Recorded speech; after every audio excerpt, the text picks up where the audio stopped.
വരാൻ പോകുന്ന നിയമസഭാ ഇലക്ഷൻ കഴിയുന്നതോടെ കേരളത്തിൽ ഭരണമാറ്റം ഉണ്ടാകുമെന്ന് പ്രവചിക്കുകയാണ് ലോക് പോളിന്റെ പ്രീ ഇലക്ഷൻ സർവേ ഫലം. നിയമസഭാ തെരഞ്ഞെടുപ്പിൽ UDFന് മുൻതൂക്കം ഉണ്ടാകുമെന്ന സൂചനയാണ് സർവേയിലുള്ളത്. 81 മുതൽ 86 സീറ്റുകൾ വരെ UDF നേടുമെന്നും LDFന് 51 മുതൽ 59 സീറ്റ് വരെ ലഭിച്ചേക്കാമെന്നുമാണ് സർവേ പറയുന്നത്. BJPക്ക് 2 സീറ്റ് ലഭിക്കുമെന്നും സർവേയിലുണ്ട്. ഫെബ്രുവരി 9 മുതൽ 24 വരെ 140 നിയോജക മണ്ഡലങ്ങളിലെ 42,000 പേരിൽ നിന്ന് വിവരം ശേഖരിച്ചാണ് ഈ സർവേ ഫലം പുറത്തുവിട്ടതെന്ന് ഏജൻസി അറിയിക്കും. UDF മുന്നണി 81 മുതൽ 86 സീറ്റുകൾ നേടും. അവരുടെ വോട്ടിംഗ് ശതമാനം 43 മുതൽ 45 വരെ ആയിരിക്കും. LDF മുന്നണി നേടുന്നത് 51 മുതൽ 59 വരെ സീറ്റുകളായിരിക്കും. അവരുടെ വോട്ടിംഗ് ശതമാനം 39 മുതൽ 42 വരെ ആയിരിക്കും. NDA മുന്നണിക്ക് 2 സീറ്റാണ് പരമാവധി കിട്ടാൻ പോകുന്നത്. വോട്ടിംഗ് ശതമാനം പരമാവധി 25 വരെ ആയേക്കും. ഇതാണ് സർവേയിൽ പറയുന്നത്. തെക്ക്, വടക്ക്, മധ്യകേരളം എന്നിങ്ങനെ മേഖല തിരിച്ചുള്ള ചിത്രങ്ങളും ലോക് പോൾ പുറത്തുവിട്ടിട്ടുണ്ട്. വടക്കൻ കേരളത്തിൽ മുസ്ലിം ലീഗിന്റെ പിൻബലത്തിലാകും UDF വലിയ തേരോട്ടം നടത്തുന്നത്. എന്നാൽ കണ്ണൂരും പാലക്കാടും LDF കോട്ടകളിൽ കാര്യമായ മാറ്റം ഉണ്ടാകില്ലെന്നും റിപ്പോർട്ടിൽ പറയുന്നു.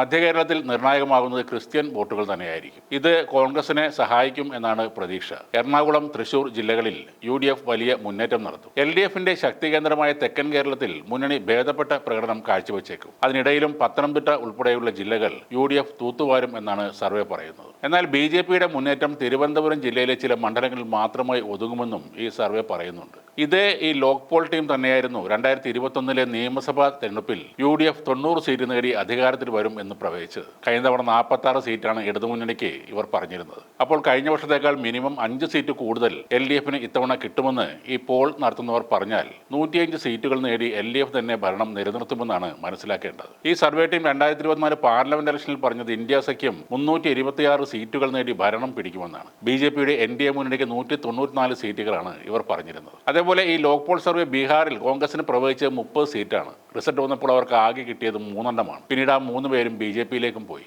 കോൺഗ്രസിന്റെ തെരഞ്ഞെടുപ്പ് വിദഗ്ധർ പോലും പറയുന്നത് കേരളത്തിൽ ഇത്തവണ ഇഞ്ചോടിഞ്ച് പോരാട്ടമായിരിക്കുമെന്നാണ്. അപ്പോഴാണ് എല്ലാ പ്രവചനവും തെറ്റിക്കുന്ന, യാതൊരു വിശ്വാസ്യതയും ഇല്ലാത്ത ഒരു സർവേ ടീമിനെ കൊണ്ട് കോൺഗ്രസും സതീശനും ഇങ്ങനെ ഒരു നാടകം കളിക്കുന്നത്. വികസനത്തെ അവഗണിച്ചുകൊണ്ട് വൈകാരികമായും മതപരമായും ഇത്തവണ ജനങ്ങൾ വോട്ട് ചെയ്താൽ ചിലപ്പോൾ UDF അധികാരത്തിലെത്തിയേക്കാം. അതിന്റെ ഏറ്റവും നല്ല ഉദാഹരണമാണ് കൊച്ചി കോർപ്പറേഷൻ ഇലക്ഷൻ. ഏറ്റവും വലിയ പ്രതിസന്ധികളിലൂടെയാണ് കേരളം കഴിഞ്ഞ 10 വർഷം കടന്നുപോയത്. ഈ സമയത്ത് ഇടതുപക്ഷമല്ലായിരുന്നു അധികാരത്തിലെങ്കിൽ കേരളത്തിന്റെ അവസ്ഥ എന്താകുമായിരുന്നു എന്ന് പറയാൻ കഴിയില്ല.